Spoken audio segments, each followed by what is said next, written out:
ফুলের বিড়াল বেরিয়ে আসছে। আসল রহস্য নিয়ে আপনাদের সঙ্গে কথা বলতে চাচ্ছি। যে যেখানে আছেন ভালো থাকবেন। নিউ ইয়র্কের একটা দায়িত্বশীল সূত্র গণমাধ্যম থেকে জানানো হয়েছে, নিউ ইয়র্কে জাতিসংঘের অধিবেশনে ডক্টর মোহাম্মদ ইউনূস, বিএনপি, জামাত ইসলাম এবং এনসিপির নেতৃবৃন্দদের নেওয়ার আসল রহস্য জাতিসংঘের অধিবেশন কক্ষে তাদের বসিয়ে রেখে অধিবেশন দেখানো মুখ্য না। মুখ্য হচ্ছে তারা যে নিজেরা বিরোধে লিপ্ত হয়েছে, এই বিরোধ নিষ্পত্তি করার জন্য দেশে এই সকল রাজনৈতিক দলের নেতৃবৃন্দদেরকে ডক্টর ইউনূসের অফিসে অথবা তার বাসভবনে ডাকাডাকি হলে অন্যদেরও প্রশ্ন উঠবে যে আমাদের কেন নয়। এরকম নানা প্রশ্ন এড়াবার জন্যই নিউ ইয়র্কে একটা বৈঠকের উদ্দেশ্য নিয়েই তাদেরকে সেখানে নিয়ে যাওয়া হচ্ছে। এবং এ বিষয়ে জামাতের শীর্ষ নেতৃবৃন্দ, বিএনপির শীর্ষ নেতৃবৃন্দ সম্মতি দিয়েছেন, আর এনসিপি তো ইউনূসের নিজস্ব দল। সিদ্ধান্তের ক্ষেত্রে প্রাধান্য দেওয়া হচ্ছে যে যদি কোনোভাবে এরা মীমাংসায় উপনীত হয় তাহলে এদের জন্য একটা শেষ রক্ষা কবচ হবে, আর যদি উপনীত না হয় তাহলে কঠিন পরিস্থিতির মোকাবেলা করতে হবে সকলকে। সেক্ষেত্রে ইউনূসও ছেড়ে দে মাকে দে বাঁচি, তিনি সবকিছু ফেলে রেখে চলে যাবেন এমন হুঙ্কার দিয়েছেন তিনি।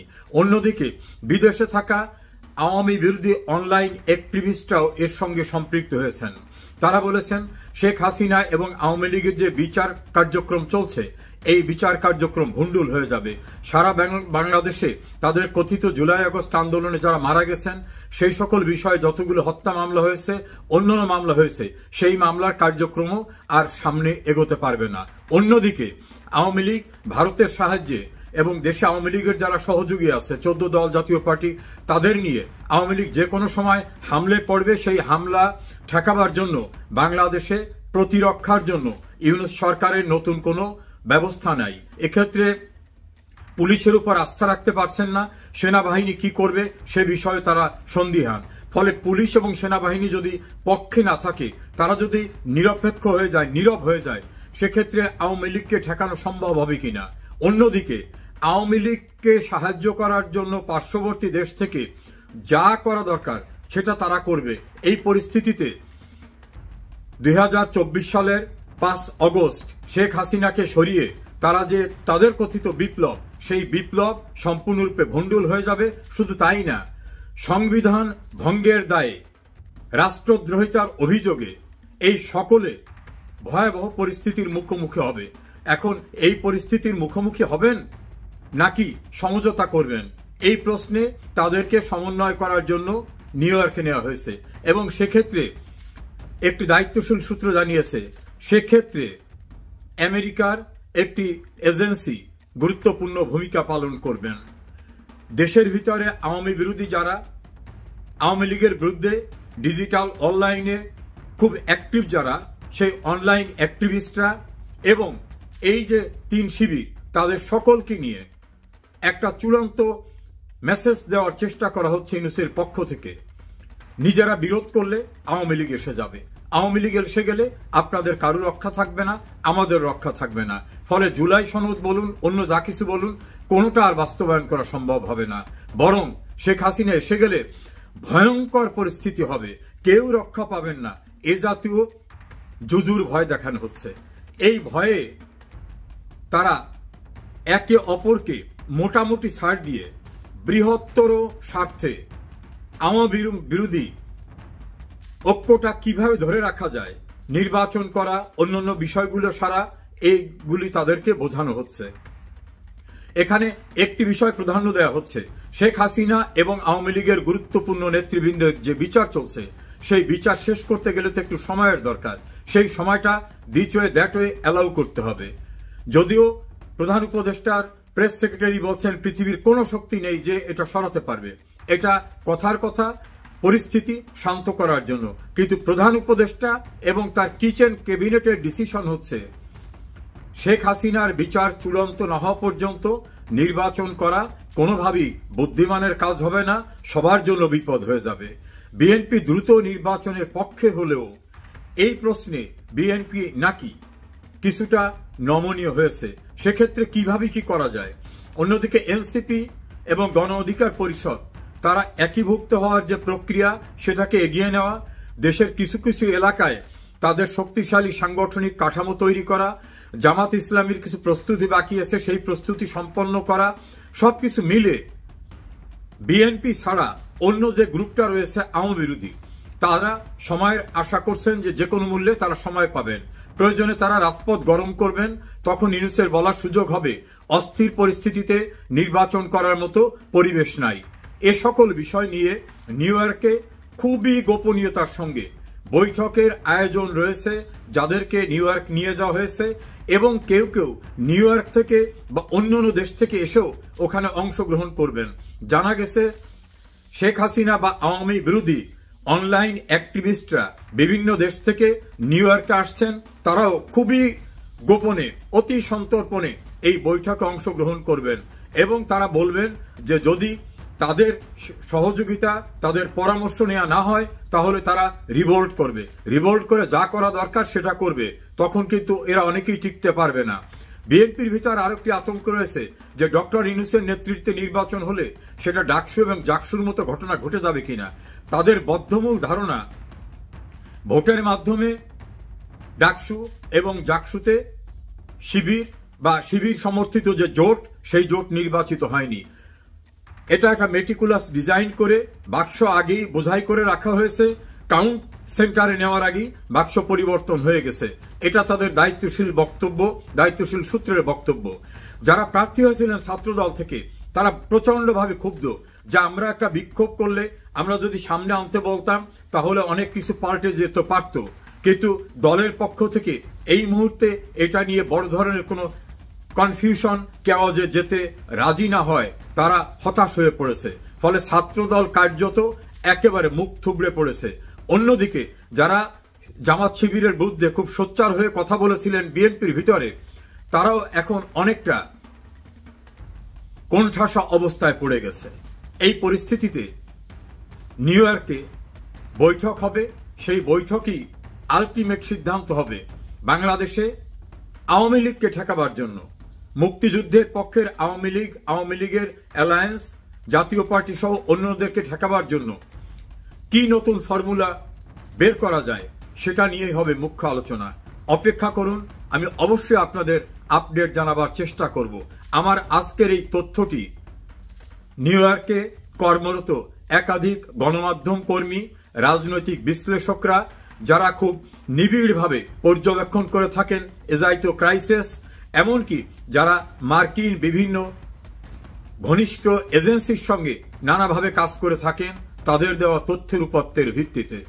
প্রিয় দর্শক, আওয়ামী লীগ ঠেকাও এই প্রশ্নে এখন জুজুর ভয় এমন আকার ধারণ করেছে যে সমঝোতা করে হলেও আওয়ামী লীগকে বাদ দিয়ে নির্বাচন করার প্রক্রিয়ায় আওয়ামী বিরোধী জোটকে যেতে হবে, এটাই আওয়ামী বিরোধী পক্ষের যারা বুদ্ধিজীবী তাদের ধারণা। শেখ হাসিনার শাসনামল দুর্নীতিতে জর্জরিত ছিল, তবু শেখ হাসিনা ও আওয়ামী লীগের উন্নয়ন স্মৃতি এখনো মানুষের মনে গভীরভাবে টিকে আছে।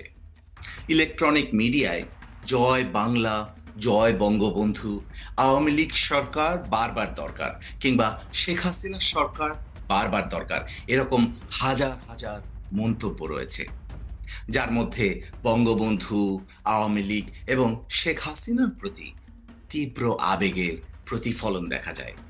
সমর্থকদের কাছে হাসিনা সরকারের দৃশ্যমান উন্নয়নগুলোর উদাহরণ উঠে আসে, যেমন পদ্মা সেতু, মেট্রো রেল, বঙ্গবন্ধু টানেল, শত শত সেতু ও সড়ক নির্মাণ, বিদ্যুৎ উৎপাদনে অগ্রগতি, গৃহ নির্মাণ, ভাতা অনুদান ইত্যাদি। এসব উন্নয়নকে তারা শেখ হাসিনার জনকল্যাণমূলক অর্জন হিসেবে দেখেন। অনেকে মনে করেন শেখ হাসিনার সময় তারা বর্তমানের চেয়ে আর্থিকভাবে অনেক সচ্ছল ছিলেন। এমন একটি মন্তব্য হলো, শেখ হাসিনার আমলে জনগণের ইনকাম ভালো ছিল, নিত্যপণ্যের দাম কম ছিল, আমরা আগেই ভালো ছিলাম। এছাড়া আওয়ামী লীগের সামাজিক কল্যাণমূলক কর্মসূচির কথাও বারবার উঠে আসছে, যেমন শেখ হাসিনা আমাদের গরিবের জন্য টিসিবি কার্ড বানিয়েছেন, ঘর দিয়েছেন, বিধবা ভাতা আর বয়স্ক ভাতা চালু করেছেন। এটা ছিল গরিব মানুষের সরকার। কেউ কেউ বলেছেন, আমরা গরিব মানুষ, শেখ হাসিনার আমলেই ভালো ছিলাম, কিংবা সবাই ক্ষমতা নিয়ে ব্যস্ত, সবকিছুর পরিবর্তন হয় কিন্তু সাধারণ মানুষের জীবন বদলায় না।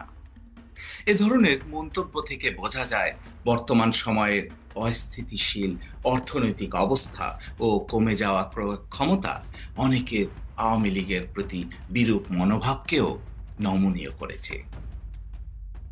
রাজনৈতিক বয়ান বা প্রতিশ্রুতি যতই বড় হোক, সাধারণ মানুষের বাস্তব জীবনযাত্রার উন্নতি না করে গণ অভ্যুত্থান পরবর্তী জনপ্রিয়তা ধরে রাখতে পারবে না কোনো শাসক গোষ্ঠী।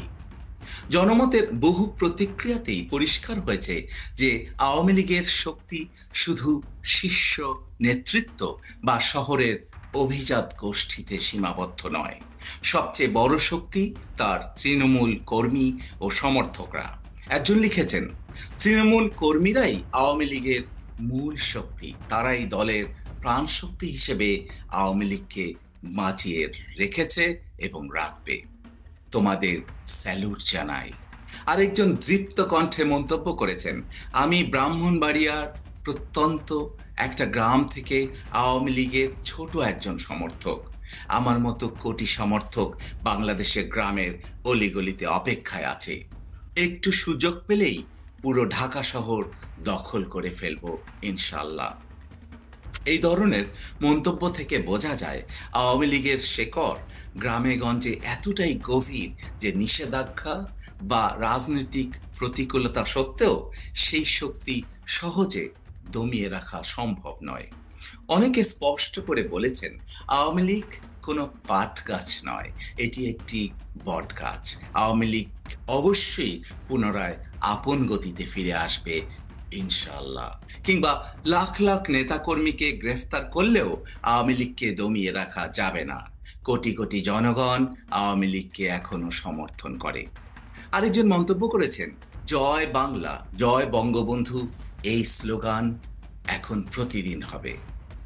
আওয়ামী লীগের 2 কোটি কর্মীর সঙ্গে একই সময়ে একসাথে রাজপথে নেমে আসতে হবে। প্রয়োজনে একযোগে স্বেচ্ছায় কারাবরণ করতে হবে, তবেই আন্দোলন ফলপ্রসূ হবে ইনশাআল্লাহ। এমন প্রতিক্রিয়াগুলো প্রমাণ করছে যে তৃণমূলের গভীর আনুগত্য, মুক্তিযুদ্ধ ভিত্তিক আবেগ এবং সামাজিক নিরাপত্তা কর্মসূচির সুবিধাভোগীদের উপর নির্ভর করে আওয়ামী লীগ আবারও ঘুরে দাঁড়ানোর স্বপ্ন দেখছে। অর্থাৎ অনেক সমর্থকের চোখে এই তৃণমূল ভিত্তি দলটির পুনর্জাগরণের আসল চালিকা শক্তি কিংবা ভবিষ্যতের জন্য রিটার্ন টিকেট। বহু মন্তব্যে প্রশ্ন উঠেছে, আওয়ামী লীগের মতো একটি বড় রাজনৈতিক দলকে কোন বাস্তবতায় রাজনীতির বাইরে রাখা যায় এবং সেটা কি গণতান্ত্রিক? একজন লিখেছেন, যে দলের 30%-এর বেশি ভোট আছে তাদের আটকানো কোনো মতেই সম্ভব না। জনগণের শক্তিকে কাগজে কলমে মুছে ফেলা যায় না। আরেকজনের মতে, আপনারা যদি আওয়ামী লীগকে নিষিদ্ধ করেন তাহলে সেটা জনগণের ভোটাধিকারকে অস্বীকার করা। গণতন্ত্রে এভাবে দলকে বাদ দেয়া যায় না। আরো তীব্র ভাষায় কেউ কেউ লিখেছেন, নির্বাচনের মাঠ থেকে আওয়ামী লীগকে বাদ দেওয়া মানে একচোখা গণতন্ত্র, এটা জনগণ মেনে নেবে না। কিংবা নিষেধাজ্ঞার নামে গণতন্ত্র হত্যা করবেন না। একজন ক্ষোভের সঙ্গে বলেছেন, আওয়ামী লীগকে নিষিদ্ধ করে স্বাধীনতা বিরোধীদের আবার সুযোগ দেওয়া মানে জাতির সঙ্গে বিশ্বাসঘাতকতা। সব মিলিয়ে এই প্রতিক্রিয়াগুলো ইঙ্গিত করছে আইনগত বৈধতা আর রাজনৈতিক গ্রহণযোগ্যতার মধ্যে এক ধরনের দ্বন্দ্ব তৈরি হয়েছে। রাষ্ট্র হয়তো কোনো দলকে আইনের মাধ্যমে নিষিদ্ধ করতে পারে, কিন্তু জনগণের মনে সেই দলকে মুছে ফেলতে পারবে কিনা সেটাই এখন বড় প্রশ্ন। অনেক মন্তব্যে আবার দেখা যাচ্ছে অদূর ভবিষ্যতে ব্যাপক সহিংসতা বা বৃহৎ রাজনৈতিক সংঘাতের আশঙ্কা নিয়ে গভীরভাবে উদ্বিগ্ন মানুষ। একজন সতর্ক করেছেন, কাউকে দমিয়ে রাখলে বারুদ হয়ে স্ফুলিঙ্গ হয়ে বেরিয়ে যায়। কারো ভাষায় সামনে ভয়াবহ আন্দোলন আসন্ন। আবার কেউ বলেছেন সম্ভাবনা আছে গৃহযুদ্ধের। কারো মন্তব্যে উত্তেজনা স্পষ্ট। আওয়ামী লীগ মাঠে আসছে পণ্য শক্তি নিয়ে, পারলে ঠেকা। একই সঙ্গে অনেক মন্তব্যে মুক্তিযুদ্ধের আবেগকে ব্যবহার করে উগ্র প্রতিশোধ ও প্রত্যাঘাত মনোভাবের লক্ষ্য করা যায়। উদাহরণস্বরূপ, ৭১-এর হাতিয়ার গর্জে উঠুক আরেকবার, আওয়ামী লীগকে দাবায়া রাখতে পারবা না। কিংবা ৭১-এর শক্তিতেই বাংলাদেশ, ভুলে গেলে চলবে না। এসব মন্তব্যে যে তীব্র আবেগ, হতাশা ও হুমকির সুর শোনা যাচ্ছে, তা থেকে স্পষ্ট পরিস্থিতি অত্যন্ত অস্থিতিশীল। যে কোনো সময় সংঘাত ছড়িয়ে পড়ে দেশের রাজনৈতিক প্রেক্ষাপটকে আরো জটিল করে তুলতে পারে। সবশেষে বলা যায়, আওয়ামী লীগের দুঃশাসন, শেখ হাসিনার স্বৈরাচারী ও দমনমূলক শাসন নিয়ে বাংলাদেশের জনগণের এক বিরাট অংশ ক্ষুব্ধ থাকলেও আওয়ামী লীগবিহীন বাংলাদেশ কল্পনা করা সহজ নয়। নিষেধাজ্ঞার আইনি বৈধতা, তৃণমূলের অটল সমর্থন, অন্তর্বর্তী সরকারের অযোগ্যতা, অদক্ষতা ও নিম্নমুখী জনপ্রিয়তা, সক্রিয় রাজনৈতিক দলগুলোর মধ্যে অনৈক্য এবং ভারত সহ আন্তর্জাতিক মহলের ক্রমবর্ধমান চাপ, সব মিলিয়ে বাংলাদেশ এখন এক অনিশ্চিত সন্ধিক্ষণে দাঁড়িয়ে আছে। সামনে নির্বাচন আয়োজনের প্রশ্নে এই অস্থিরতা আরো প্রকট হয়ে উঠতে পারে। গণতান্ত্রিক স্থিতিশীলতা, রাজনৈতিক সমঝোতা ও আস্থার পরিবেশ ছাড়া আওয়ামী লীগের মতো একটি বড় দলকে রাজনীতির বাইরে রাখলে বাংলাদেশের ভবিষ্যৎ পথ নিঃসন্দেহে আরো জটিল ও সংঘাতপূর্ণ হয়ে উঠবে। এ বিষয়ে আপনি কি মনে করেন? কমেন্টে লিখুন আপনার মতামত, আর সাবস্ক্রাইব করুন বাংলার স্পন্দন, জনমতের বিশ্লেষণ। আবার দেখা হবে পরবর্তী পর্বে। ধন্যবাদ সবাইকে।